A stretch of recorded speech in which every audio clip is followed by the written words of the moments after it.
Have you ever wondered which platform is actually the fastest way to publish a website? I was too.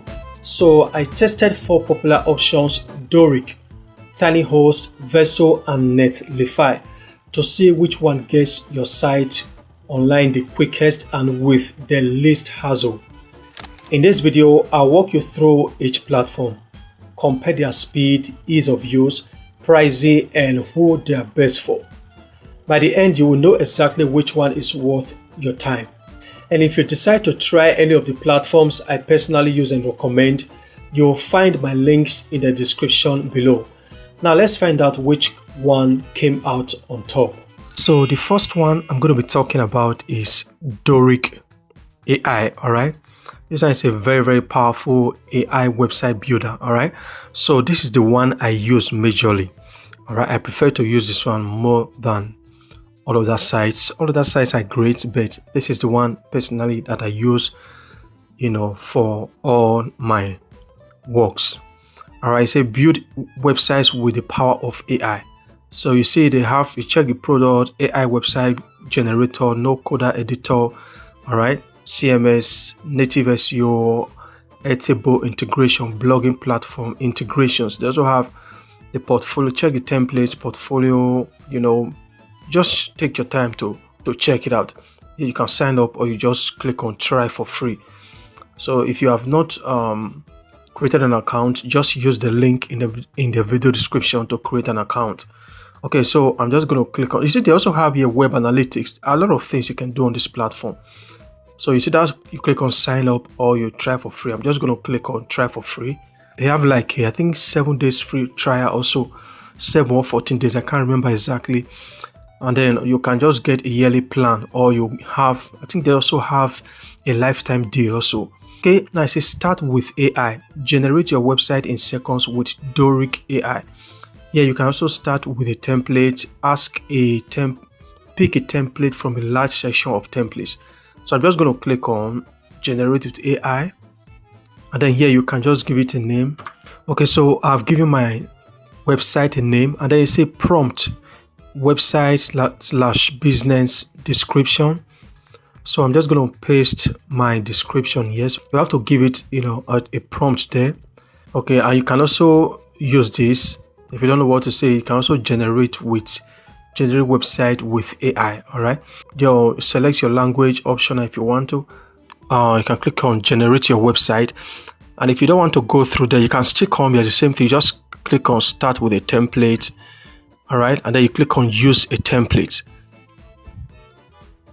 Okay, so from the use a template here we have create from scratch, create using AI. So you can actually use any of these.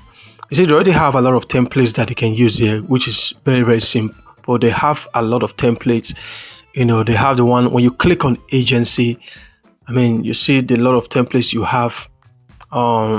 Click on blog, you're going to find all the templates that you need to get started. So this one is very easy. Okay, so let's say for example you are going with SaaS. I'm using this, let me use this as an example, and then you can just find any template you like. All right, this one, I love this, I like this. I'm going to click on first of all preview. Whoa, see, I love this one so much. You see how nice this template is. All right, largest marketplace of Figma UI kits. This is so, look at how nice this template is. It's so powerful. I love this. All right, everything is kind of already made for you, so yours is just okay. Then after that you just click on use theme. So do you want to create site using that theme? Say proceed. All right, site created successfully. Okay, so now this is where you can start editing. So let's say you don't like this text. You're going to click on this text if you want to change that. If you don't like this, and then you come down here to change the text. All right, so I decide to replace it with this, say Paul Digital World. So if you want to adjust this like this Paul Digital World, you can just click on it, whatever thing you want to adjust, and then You can always come down here to do whatever you want to do. Here you can make it big. You can just highlight this, just highlight, and then if you want to make it bold, you can click on bold. All right, sometimes you might make the mistakes and then maybe the text pushes the other way, and then you just have to come down here.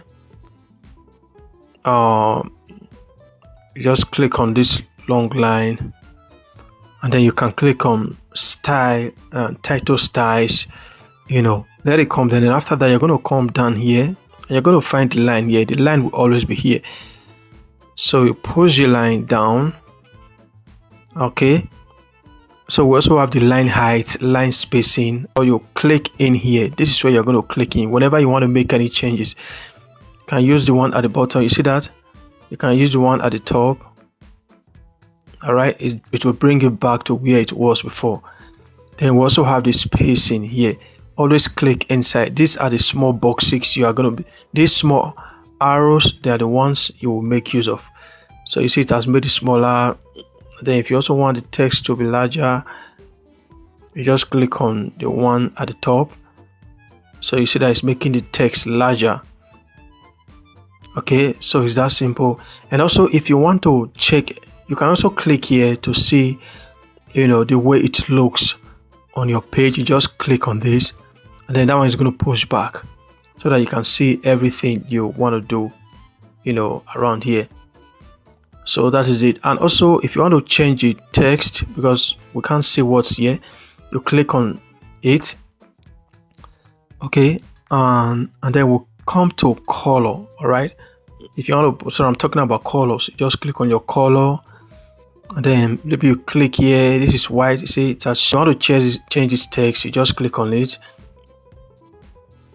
All right, just click on it, and then it's going to come down here. So okay, look at the text here. If you want to change it, you can just highlight everything, and then you start changing your text, start to write whatever you want to write. Just follow the same process. If you need colors, if you need sizing, you can always do that there. And then you can also check the styles.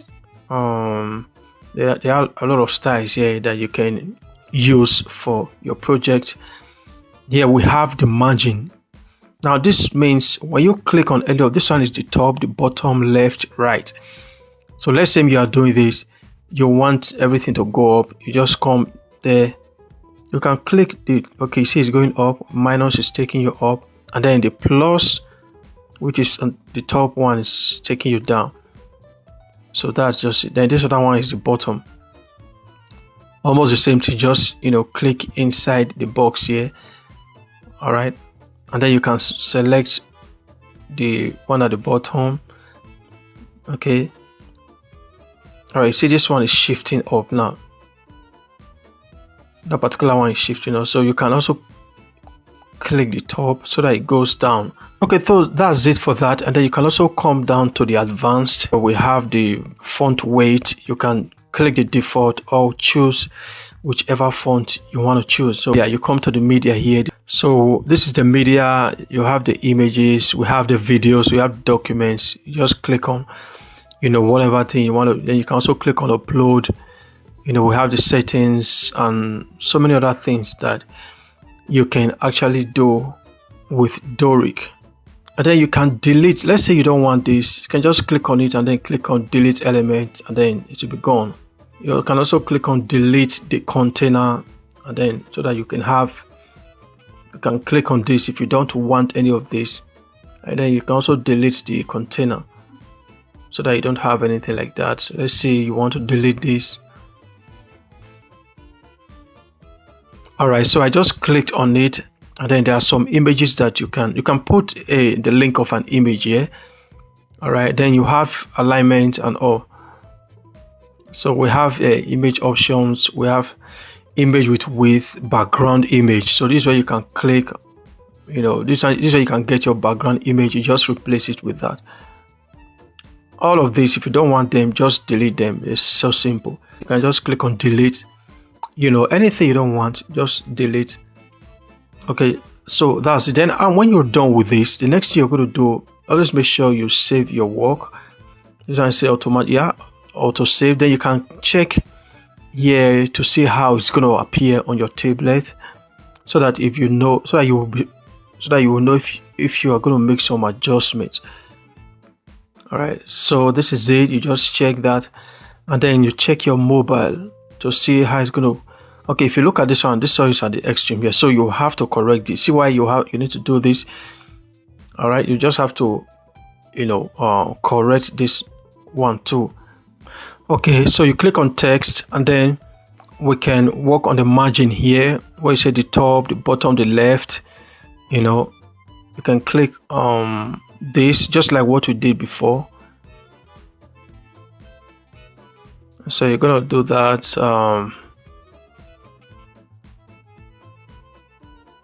Okay, so here it is. See, I actually brought it down to the middle, to see how it's gonna look like, and it's looking nice. So these are some of the things you can check. Just click here to check the homes, just play around with it, and then you can use this one to scroll down to see how it looks. Okay, so that's for the mobile. Take time, and whatever you don't want, change, delete, and look at this one. The same thing applies. Do the same thing that. And then this is the desktop part, and let's click on preview. Let's see how the website looks like. Okay, so here it's the little work we've done. So here it's going to look like. And also, if you don't want the logo, you just click on the logo, and it's going to show up where you can remove your logo. Okay, click on general, and then your logo. This way you can change your logo. You delete it. You can replace with image or with a link. All right, so just click on it and you replace your logo. After, you're just going to click on save first. First thing you have to do is to save. You're going to click on publish. Okay, now here you have your subdomain, the one, the default domain given to you by Dorik. So this is it. Then you have a default domain, which is a subdomain. But if you have your custom domain, then you have to add it here. All right, just click on add custom domain. Of course, you know that you always need a custom domain for your business. So you say enter your domain without www. Okay, so I just entered that like an example. All right, you say add following DNS records in your domain setting. So you are going to go to CNAME in any domain provider. You can use Namecheap. I love Namecheap a lot. If you need the link of Namecheap, you can just put it down in the comment section. We have the value here. This is your CNAME. This is what you're going to be adding. The A is your CNAME. The host is @ then the value is this. You just copy it and then paste it. And then they also have some steps and instructions here. So you see we have Namecheaps here. We have GoDaddy, OVH. You can even get them directly from them. So once you've added your domain, you just click on connect. All right, that's where you can connect your domain. So the next one we're going to be talking about is TinyHost. So this one is very, very simple to use. All right, it doesn't need much complication. The link will be down below, also in the description. So once you have signed up for free, then you can say create with AI, or you upload file. So if you want to upload your file, you can. You say paste HTML, that. So I'm just going to click. So I'm just going to upload a file. Maybe I already have a theme that I want to work with. Okay. So I already have this theme here. I'm going to click on open. You can add my files if you choose to. So here you can add a custom domain. All right, if you have a custom domain you want to add, enter your domain. I want to use a subdomain agent, stuff, then, or purchase a domain. That's where you can do that. So it's simple. And then you can click on. So if you want to create everything, so what do you want to build? Personalized website, portfolio, business, just describe everything you want. AI, and then it's going to just click on that. It's going to open up so that you can start entering what you want to enter. So you enter your name, what's your site all about. That is all. Then that's it for this particular one. Like I said, we can upload a file here. Let me upload a file.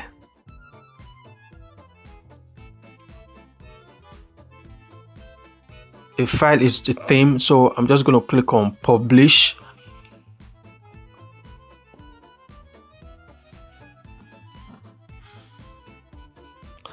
Okay, so this is what I have added. Now this is a theme I've added. You can update, edit with AI, QR code, or you can just click on, let's view it now to see how it's going to look like. So this is my theme. So this is my theme. I mean, this one is kind of very, very easy. So you see, this is the way my website is going to look like. Okay, and also you can edit now. All right, if you don't, because before you do anything, of course, you need to edit your website. So you can tell AI to help you with the editing. Type your request here. AI will do all the editing stuff, for you. So I'm going to leave the page now. Okay, so the next one we're going to be talking about is Vercel. All right, for Vercel, you have to upload from GitHub. All right, GitHub. All right, you cannot upload manually, so you have to add new project. So I will show you exactly how you can do this. Normally, this is what you're supposed to add, and just click on new project. But the first thing we're going to do now, we're going to go to GitHub. You just create an account there. It says create a repository for a new idea or bring over an existing repository to keep contributing to it. So I'm just going to click on create. Okay, so I'm going to give it a name here. And then here you're going to give it a description. Yeah, this is kind of optional. So you just leave it at public. Say choose who can see and commit to repository. All right, so I think you can just leave it there, and then you click on create repository. All right, so now what we're going to do, we're going to come down to upload an existing file. All right, here it says choose drag here to add to your repository, or you choose. So I'm going to click on choose. All right, so I already have a file I'm going to use. The one this is the theme I'll be using for all of them. So I'm going to click on that. It's going to, it's going to be uploaded. So it has uploaded. So here is my file here. Then I'm going to click on commit changes.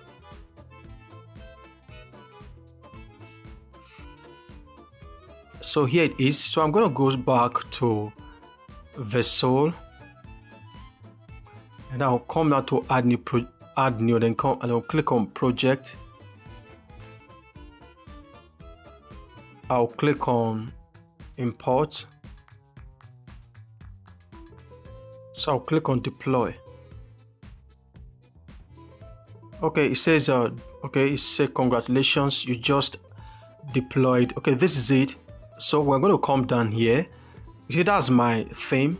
I'm going to click on continue to dashboard. So it was kind of fast anyway. It was still fast, but the problem is that the only challenge is that you have to connect GitHub before you'll be able to import files. So this is one thing. And this is the last one I'm going to be talking about, which is Netlify. Netlify, we're just going to click on add project. All right, so for this one, we're not going to be connecting GitHub. We just upload your files, drag and drop your project zip file, or you can click on browse. If you want to drag and drop, you can do that, but I'm just going to click on browse to upload. Okay, so this is the zip file, and then we're going to click on open, and then it's uploading. You see upload, it's uploading already. So, let me just click on make public, and then this is a URL, so we can still decide to name it. Let's say Paul Digital. Okay, so I made it Paul Digital World. So I clicked on that, and then I'm going to make it public. All right, so I can just click on it to see how it's going to look like. Now here is exactly how our project is going to look like. All right, so this is it. I'm still going to close this again. All right, the other things you can do, say work with an AI agent, ask an AI agent to create a new page, build a dashboard, update an article, it is a review, So that's it. So I don't want to go too much into this. All right, to wrap things up, my top recommendation is Dorik AI because it's the website builder I personally use and trust for creating beautiful professional websites with ease. So if you need simple hosting for static websites, TinyHost is also a great option. For developers or anyone who prefers GitHub-based deployments, Vercel and Netlify are both excellent. Vercel and Netlify are both excellent, hosting platforms that make publishing and managing websites fast and reliable. So whatever your needs, these tools can help you get your website online with confidence. So I prefer Dorik because most of the time I'm able to customize whatever thing I want. All right, not just AI doing everything. AI can do a lot for you, but I just like me also being in control of my own website. So this is the reason why I also recommend it. If you want to start using Dorik AI, Dorik website builder, the link is going to be down below in the video description, and then I also drop the link to Tiny host link down below in the video description. So if you found this video helpful, remember to like this video, share, subscribe. Thank you, and I will see you again in the next video.